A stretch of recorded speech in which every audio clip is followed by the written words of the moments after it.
cuando ve con otros ojos. El ser humano necesita amar, ya que el amor es la gran cuestión de nuestra vida. Tú, yo, todos los que te rodean, estamos librando batallas en temas de nuestra vida. Temas que nos preocupan, que nos angustian, que nos quitan la paz. A veces son traumas sin resolver, otras veces son circunstancias del día a día que se nos hacen cuesta arriba. Otras veces son miedos insuperables, sensaciones de soledad, momentos de ansiedad que uno no es capaz de lidiar de la manera que le gustaría. El mejor antídoto al sufrimiento, al miedo y a la soledad es el amor. Cuando alguien se siente amado, su vida cambia, se ilumina y transmite luz. Del mismo modo, la empatía es una cualidad humana maravillosa, que también nos ayuda a superar el sufrimiento. La empatía es la capacidad de ponerse en el lugar del otro y conectar con él y con sus emociones. Cuando empatizamos con las personas que tenemos delante, nuestros hemisferios derechos se unen, se conectan, se activa esa famosa oxitocina, donde somos capaces de ponernos en el lugar del otro e intentar que sufra menos, e intentar entender sus emociones para canalizar su dolor y su sufrimiento. La empatía es un acto de amor. La empatía te permite no solo entender el dolor que atraviesa el prójimo, sino que conectas también con su sufrimiento, intentando emplear todas tus herramientas personales para ayudarle a salir adelante. Cuando uno se topa con alguien que sufre y siente empatía hacia esa persona, el cerebro segrega oxitocina de forma natural, activando el sentimiento de generosidad. Ya sabemos que cuanta más oxitocina, menos cortisol. En un mundo intoxicado de cortisol, de miedo, de angustias, de traumas, de inseguridades, nos sana y nos cura la oxitocina. Tener esas personas vitamina que son capaces de activar ese neurotransmisor que nos ayuda a equilibrarnos por dentro y sentirnos mejor. La oxitocina es una hormona que se encuentra en la base de dos fenómenos primordiales de la vida emocional: la confianza y la empatía. Por supuesto, es la hormona del parto y de la lactancia, pero ahora me interesa que entiendas que tiene un papel muy importante en el mundo emocional. Todos los momentos en los que se segrega oxitocina están ligados al desarrollo de los lazos humanos. Por lo tanto, es clave en las relaciones sociales y en la manera que tenemos de interactuar con otras personas. El ser amable y comunicarse de forma positiva activa la oxitocina, lo que tiene efectos maravillosos en el organismo. Disminuye la sensación de ansiedad, es un protector del corazón e incluso sabemos que baja los niveles de colesterol. Los estudios avanzan y son cada vez más impresionantes y se van descubriendo nuevos beneficios de esa oxitocina en nuestro organismo y en nuestra mente. El ser humano necesita desde que nace cariño, alimentación y apoyo. Dependiendo de cómo reciba esas necesidades, desarrollará más o menos resiliencia, es decir, la capacidad de gestionar la adversidad y la frustración, elementos clave para disminuir la probabilidad de sufrir algún trastorno mental en el futuro. Tu vida no se mide tanto por lo que recibes, sino por lo que das. Por eso le pregunto muchas veces a mis pacientes, y también se lo pregunto a mis niños en casa: ¿qué haces por los demás? ¿Cuánto haces por hacerle la vida agradable a los que te rodean? Un primer paso es poner más atención en las personas de tu entorno, de tu familia, tu pareja, tus amigos, tus compañeros de trabajo e incluso vecinos. ¿Sabes cómo se llaman? ¿Sabes cómo son? ¿Sabes qué les preocupa? ¿Sabes cuáles son sus factores de estrés? ¿O te proteges o huyes? ¿O notas que no te interesa saber demasiado de los demás porque estás demasiado metido en tu mundo interior, en tus problemas y en tus preocupaciones? Invierte de verdad en las personas. Invierte tiempo e invierte mirada. Mira a los ojos cuando hablas con las personas. Se ha demostrado que cuando somos capaces de conectar físicamente, de forma real, mirando ojo a ojo las personas que tenemos delante, esas neuronas espejo activan fenómenos muy importantes en nuestro cerebro y en nuestro organismo. Ahí se activa la empatía. Ahí queremos aliviar el sufrimiento de otros. Y ahí somos capaces de comprender mejor lo que sucede. Para los niños, las neuronas espejos son claves en su desarrollo emocional. Que ellos crezcan con referentes, con personas que les miran, que les escuchan, que se ponen a su altura, digo física, es decir, a veces hay que agacharse, mirarles a los ojos e intentar entender cómo se sienten y qué está pasando por sus corazoncitos. A veces, como psiquiatra, yo también he tenido que trabajar este tema. Es decir, en ocasiones acuden pacientes y me cuentan historias extremadamente dolorosas que reabren situaciones personales del pasado, del presente o del futuro, que soy consciente que me generan cierta vulnerabilidad. Por eso los psiquiatras, los terapeutas, los psicólogos, los médicos, las enfermeras y los enfermeros, los cuidadores, los terapeutas, es decir, todas esas personas que tienen una vocación de cuidar, sea profesional o personal, tienen que conocerse, tienen que también protegerse y saber cuáles son los factores que activan su vulnerabilidad. Mi padre siempre dice que el psiquiatra es el médico del alma, es el médico del espíritu, y también suele decir que la psiquiatría es una rama de la amistad. Yo sé que eso no está de moda, pero yo, como psiquiatra, que me paso horas escuchando historias de dolor y de sufrimiento de muchos pacientes, soy consciente que cuando abres un canal de más confianza, de más apertura, donde ese paciente se siente no solo escuchado, sino comprendido y en ocasiones también querido y apreciado, la sanación y la curación va mucho más rápido. No siempre es fácil porque los terapeutas, los cuidadores, también nos tenemos que proteger, porque en muchas ocasiones nos llevamos esos problemas y esas dolencias a casa. Es muy necesario conocerse y saber hasta qué punto podemos entregarnos a los demás sin medida, medirnos, saber cuánto somos capaces de aguantar y qué parte de nosotros sufre ante determinados problemas. En muchas ocasiones en terapia recomiendo a mis pacientes que hagan voluntariado y solidaridad. Si me has escuchado, sabes que es algo que me apasiona hacer. Comencé mi labor en Camboya, pero también he estado en el este de Europa, en la India y en diferentes lugares intentando ayudar a gente que sufre.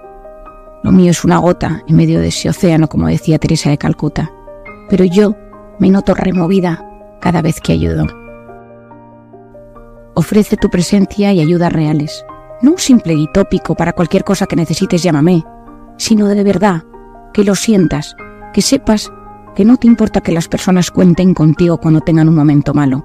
Nunca hemos estado tan conectados y nunca nos hemos sentido tan solos. Estamos en una sociedad que tiende a la soledad y al aislamiento. Tienes que buscar salir de ti mismo a través del amor y de la empatía. De hecho, la clave de la vida, yo lo intento recomendar en terapia, es ayudar a las personas a convertir el dolor, el estrés y el sufrimiento en posibilidades de crecimiento.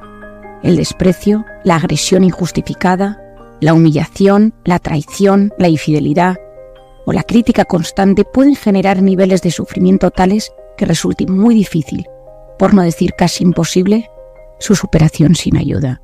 Y esa ayuda suele venir de la mano del amor y de la empatía. Hoy existe un miedo enorme a sentir el dolor de otros, a acercarse al sufrimiento ajeno, debido a que puede restarnos el placer de nuestro día a día. Por un lado, cuando vemos que hay demasiado dolor en nuestro entorno nos sentimos vulnerables. El vivir de cerca emociones dolorosas de otros puede reabrir heridas de nuestra propia vida y tendemos a protegernos. Piénsalo. Piensa en alguien en tu entorno que sabes que está sufriendo, pero que por alguna razón te proteges de su sufrimiento. Porque cuando te cuenta algo de sus hijos, de sus padres, de su trabajo, notas que te remueve algo de tu vida, de tu conducta, de tu comportamiento o de tus emociones que no estás resolviendo como a ti te gustaría. A veces nos angustia sentir demasiado y pensar que nos estamos llevando el problema a casa. En un mundo donde hay tantos problemas que nos acucian, encendemos las noticias y las cosas que vemos son dolorosas, son traumáticas, las imágenes a veces son demasiado impactantes. Preferimos rodearnos de personas que no tienen ningún problema o que aparentemente no tienen ningún problema. Porque como decía al principio, todos lidiamos con batallas en nuestro día a día. Tengo una paciente a la que quiero mucho. Después de una vida muy intensa, tras sus estudios y su trabajo, ha decidido marcharse una temporada a la India, a ayudar. Ella me cuenta efectivamente que en medio de esa pobreza y ese dolor, ella pone su granito de arena, pero eso le transforma el corazón, le da energía, fuerza para que cuando vuelva sea capaz de gestionar su entorno y su vida personal de forma mucho más completa. Todos los que tendemos a ayudar tenemos que conocer qué facetas de nuestra ayuda nos fortalecen, nos ayudan a sentirnos mejor y cuáles nos bloquean y nos debilitan. Que todos los días hay instantes donde notas que escuchas y ayudas a alguien, sea cual sea tu vocación, tu trabajo, tu profesión, pero que tú notes que haya momentos del día que haces algo por los demás. A veces será escuchar a la señora del supermercado. En otras ocasiones será tener paciencia con alguien de tu trabajo que te está contando un problema de su hijo por 24ª vez. En otras ocasiones será cuidar de tu suegra o de tu suegro y visitarles porque están enfermos, pero que tú tengas la sensación de que escuchas y haces algo por los demás todos los días. Esto lo tendríamos que aplicar a todos los campos de la vida, el campo de la familia, de la universidad, de los institutos, del trabajo, pero no siempre es fácil. Yo recuerdo cuando hace unos años comencé a impartir sesiones en las empresas, que al comenzar la persona que me presentaba decía: Marian, ¿te importa que no diga que eres psiquiatra? Porque a la gente de la empresa le va a sentar un poco mal que invitemos a una psiquiatra a hablar, como si pensáramos que es que algo no funciona bien en la mente o en el comportamiento de los que están en esta compañía. Y yo le respondía, como me caracteriza: tienes que hablar de la psiquiatría. Tenemos que conseguir meter el mundo de las emociones y el mundo de la conducta también en el campo empresarial. Hasta hace unos años, por ejemplo, ser emocional se percibía como una debilidad en el mundo laboral. Hoy, sin embargo, se está redescubriendo el enfoque más empático de la vida en el trabajo e incluso en la toma de decisiones. Hay directivos, hay empresarios, jefes que se están dando cuenta que trabajar el mundo emocional con sus empleados en sus diferentes departamentos mejora el ambiente e incluso la productividad de esa empresa. No siempre es fácil entender esto, pero hay que saber que cada persona que trabaja tiene un mundo emocional por dentro, que cuanto mejor gestione su vida emocional, mejor conectará con su trabajo. Si esa persona está relativamente satisfecha, y digo relativamente porque las utopías no existen en el ámbito laboral, todas tienen sus aristas y sus problemas, pero si uno consigue conectar de la mejor manera posible con su trabajo, conecta mejor con su vida personal. Las herramientas de la inteligencia emocional y de la empatía en el mundo laboral abren puertas y aportan la posibilidad de mejorar el rendimiento y la felicidad en el trabajo. Cuando hablamos de empatía hablamos de amor, hablamos de entregar nuestro corazón. A veces hablamos del amor en singular, a veces hablamos del amor de pareja, de amigos, el amor hacia los demás, hacia los desconocidos que ayudamos o que escuchamos en nuestro día a día, el amor a las ideas, el amor a las creencias. Pero vamos a ir desgranando poco a poco los diferentes tipos de amores. El primer amor es el amor hacia uno mismo. Ese amor hacia uno mismo sano se denomina autoestima.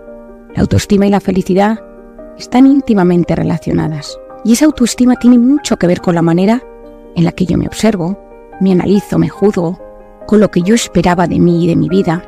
Es decir, la felicidad se encuentra en el equilibrio entre mis aspiraciones personales, afectivas y profesionales y lo que voy logrando poco a poco.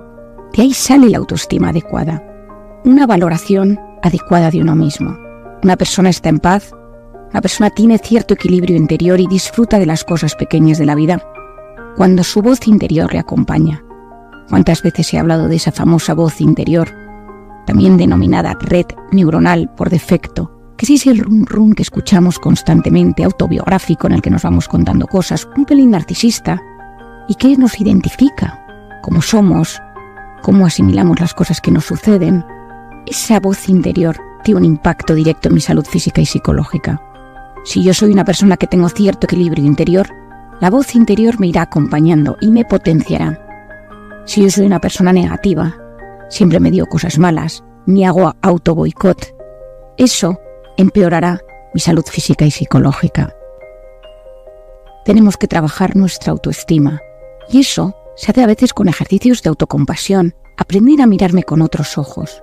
No se trata de convertirme de repente en una persona endeble y completamente débil, sino también aprenderme a mirar con otros ojos internos, sin tanta exigencia, dureza, culpabilidad, intentando comprender que a veces las cosas pasan, que a veces nos equivocamos, evitando salir de la culpabilidad. He hablado muchas veces que vivir con esa voz interior de perfeccionismo nos destruye y nos genera un gran vacío interior. Cuando hablamos del amor hacia los demás. En ese terreno, enamorarse es lo más grande que existe. Todo cambia cuando un corazón se siente prendado por otra persona. No hay ser humano que el amor no convierta en alguien más apasionado y lleno de vida. Enamorarse marca a la persona para siempre y los sentimientos más intensos de la vida se sienten por amor.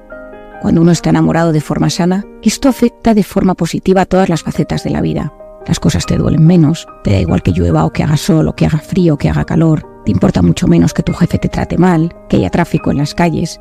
Es decir, el enamoramiento, enamorarse, querer de verdad, esos momentos de chispazo inicial, transforman la manera que tenemos de interpretar lo que nos rodea. El amor, la pasión, la atracción, el deseo, el romanticismo son distintas fases y momentos de la relación entre dos personas, donde se genera un vínculo afectivo, físico o de pareja muy especial. El amor a primera vista es un amor principalmente físico y por tanto suele suceder en gente que tiene un cierto atractivo, o gente que se cuida, o gente guapa, ya que el componente visual tiene mucha importancia. Esto podría ser la causa por la que, según los estudios, el amor a primera vista se da con más frecuencia en hombres que en mujeres. Un padre tiene una frase que llevo escuchando toda la vida, que no deja de ser un reduccionismo, pero nos sirve quizá para entender este amor a primera vista. Él dice: el hombre se enamora por la vista y la mujer por el oído. Sin embargo, ese amor a primera vista tiene mucho de vista, tiene mucho de mirada, tiene mucho de atracción, de deseo, de pasión, pero muy poco de amor. Porque el amor requiere conocer a la otra persona y generar un vínculo. Estadísticamente hay pocos casos que hayan salido bien tras ese chispazo inicial tan fuerte. Sin embargo, como te decía, tengo unos amigos del alma que comenzaron su maravillosa historia de esta manera y por lo tanto sí creo que puede suceder y sí creo que puede salir bien. Eso sí, en esas pocas parejas que conozco que han empezado con un amor a primera vista, también han requerido trabajo, esfuerzo, dedicación para que esa relación funcionara, porque muchos también han atravesado situaciones complicadas y delicadas y han tenido que emplear muchas herramientas para fortalecer su matrimonio. Mi padre, que es un gran sabio de los asuntos del corazón, tiene una gran frase sobre este tema. El amor cuando llega puede ser muy ciego, pero cuando se va es muy lúcido. ¿Qué hay detrás de esta frase? Ya sabes que a mí me gusta buscar la base neurocientífica de las cosas del día a día que conocemos de siempre. Pues te lo explico. Cuando uno se enamora, suceden cambios muy interesantes en el cerebro. Uno de ellos es que la corteza prefrontal, esa zona que sabes que me encanta, que se encarga de mirar a largo plazo, de planificar, de medir los riesgos, de ser capaz de analizar y prestar atención, pues esa corteza prefrontal se apaga. Ha perdido la cabeza, se suele decir en esos casos. En esa situación cuesta más discernir sobre lo que nos conviene y resulta complicado apreciar y analizar los posibles riesgos de la relación. La amígdala, que es esa zona del miedo, esa zona de gestión de las emociones, pierde fuerza en esos momentos y el estado de alerta disminuye. Es decir, uno percibe de forma mucho más intensa los peligros. Por eso, cuando nos enamoramos, pasamos por alto los inconvenientes que pueden surgir o los riesgos emocionales que puede suponer esa relación a medio o largo plazo. No pasa nada, es mi jefe, tengo pareja, tiene 20 años más o 20 años menos, vive en otro país, le he conocido por internet. Es decir, todas esas cosas que en un momento donde no tienes esa pasión y esa corteza prefrontal anulada y ese sistema límbico completamente alterado, probablemente al ir conociendo a esa persona que tienes delante, dirías, no me conviene. Pero en los momentos de enamoramiento, esa corteza prefrontal no está realizando su función como debería. Los expertos, en especial Helen Fisher, una gran especialista en temas de pareja y amor, explican que ese momento de chispazo y de enamoramiento dura de media 17 meses. Muchas veces hay que dejar que la relación repose y se asiente durante el primer año y medio para poder decidir. Para poder decidir si casarte, si irte a vivir con la otra persona o tener hijos. Es decir, no te cases ni te vayas a vivir con alguien tras conocerle. Espera, deja que tu corteza prefrontal vuelva a funcionar de modo correcto y podrás decidir de manera mucho más precisa y acertada sobre qué pasos dar en tu relación. La gente muy pasional, y todos conocemos gente así, o quizá incluso te haya sucedido en alguna ocasión, tiende a embarcarse en decisiones rápidas. Yo suelo recomendar ser prudentes y no quemar etapas en los inicios de una pareja, ya que en ocasiones nos puede jugar una mala pasada. Un consejo: ante la duda, vete despacio. Porque como sabemos, la pasión, la chispa, el enamoramiento se asocian a veces a decisiones sin cabeza, a impulsos poco racionales y a sentimientos desbordantes. Esa corteza prefrontal desactivada nos impide analizar la situación. Tras bajar el suflé del enamoramiento, a veces uno descubre que había mucho de deseo y atracción, pero poco de amor, de complicidad y de proyecto a largo plazo. Cuando desaparece esa fase tan química, advertimos en ocasiones que los valores y lo que mantenía el idilio no era tan sólido como suponíamos. El deseo sexual es la parte más física, más impulsiva de una relación amorosa, donde el cuerpo busca un amplio abanico de compañeros. El sexo supone seducción, misterio, aventura, experimentación, pasión desenfrenada. Ofrece descubrir y paladear la intimidad propia y la de la otra persona. Cada relación sexual es un mundo en el que los ingredientes cambian.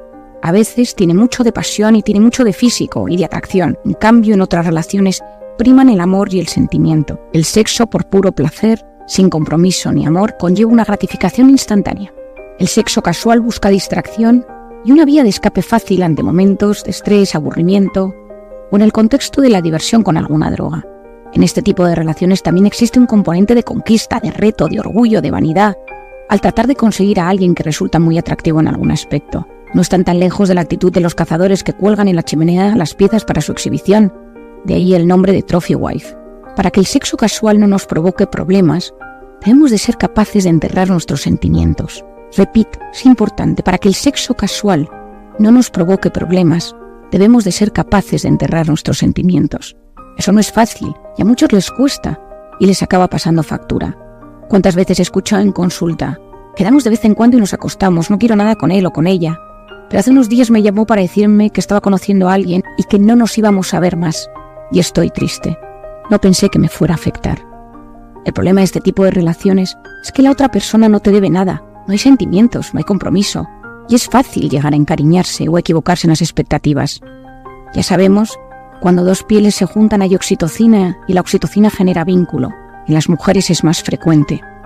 Esta es una de las razones por las que no me sorprendió leer el resultado de uno de los estudios más amplios que existe sobre el sexo casual y depresión, realizado en el 2013 y que se publicó en una revista de prestigio, The Journal of Sex Research, sobre el impacto del sexo casual en la salud mental. Los resultados hallaron, contra todo pronóstico, una asociación entre el sexo libre y la depresión, y se vio que sucedía tanto en hombres como en mujeres.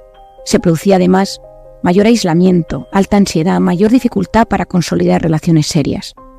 Reconozco que cuando leí las conclusiones de la investigación no me sorprendieron, ya que en consulta observo constantemente a pacientes que admiten sentirse tristes a pesar de tener una vida sexual muy activa.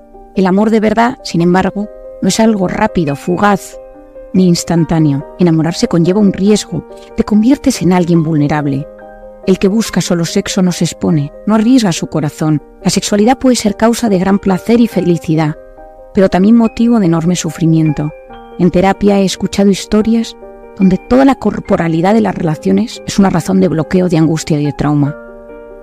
Las heridas que traemos de la infancia influyen en el mundo afectivo sexual de mayores. No haber creado un apego seguro, no haberse sentido queridos y apreciados en la niñez afecta. De ahí que algunas personas acudan al sexo para sentirse tocadas, acariciadas y abrazadas por alguien. No olvides que en el ser humano se une lo físico, lo psicológico y lo espiritual. Por mucho que lo intentemos, separar lo primero de lo segundo es complicado, ya que el cuerpo genera un impacto en la mente e influye de manera decisiva en el organismo. Pero es importante que vayas entendiendo que el amor nos cura, que el amor es el antídoto al sufrimiento y al dolor, pero que muchas veces amamos según hemos sido amados y nos han enseñado a amar. Si traemos heridas, buscaremos amores que a veces nos hieran, y si a veces tenemos traumas sin resolver, nuestra vida afectivo-sexual no será como nos gustaría que fuera.